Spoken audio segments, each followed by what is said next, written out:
His styling wasn't always the greatest, but cojones, toughness, and will to win was Edwin Valero. About 7 unanswered punches, and that's it. It's all. If we needed a superstar in the lightweight division, I think we just got one. Absolutely.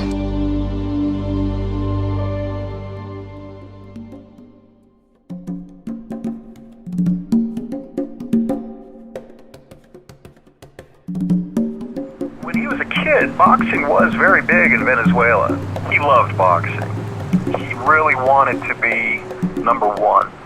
It was a way to, like a lot of young men from poor environments, it was a way out. He was an excellent boxer. He had really two styles. He was almost like a fencing master in the gym. But once the bell rang for an official fight, he just went out swinging for the knockouts. Let's see if he listens to his corner. Right hand. No matter where it hit you, even if you were blocking it, the power was just unbelievable. And I think it was just because he knew people liked the knockout. A mí me gusta boxear, hermano. A mí me gusta puño. A mí no me gusta Floyd Mayweather. Eso no me gusta a mí. A mí me gusta partirme la cara con un hombre que está frente a mí. Lastimosamente, bueno, yo he acabado con todos mis rivales antes del primer round, 19 de los 24. Pero yo quiero que peleen conmigo, hermano, para demostrarle al mundo quién es Edwin Valero. It's hard to say how far he would have gone. Fighting out of the blue corner, as a professional, he maintains an undefeated record. The motorcycle accident was definitely a big event in his life. He could get a license in other parts of the world, but in the United States, it was very difficult for him to get a license. He was angry a lot after that, but I think it also, in a way, motivated him. He found himself in Japan.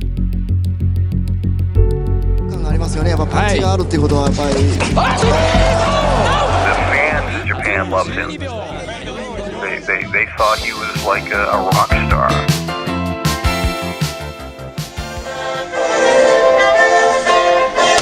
Hello, I am Edwin Valero, champion of the WBA.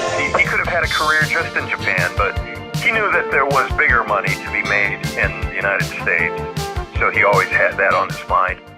Voy a hacer mi trabajo, voy a hacer un gran trabajo para ganarme la afición americana, mexicana y del mundo. Edwin. He really was a complete fighter, and I think the closest we came to seeing everything was in his last fight against Antonio DeMarco.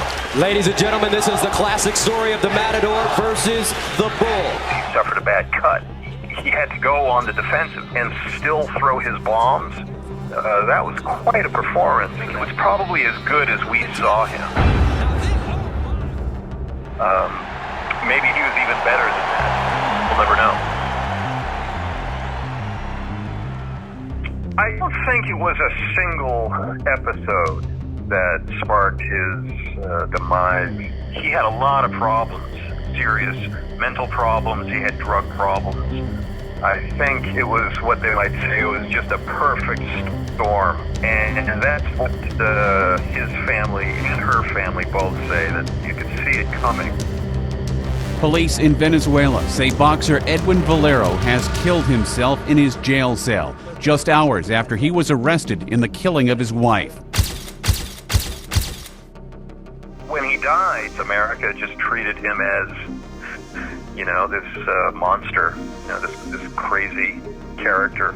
But in Venezuela, it was a tragic scene.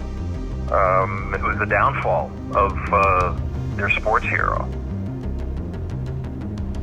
It's a murder, it's a tragedy, it's not just another boxing story.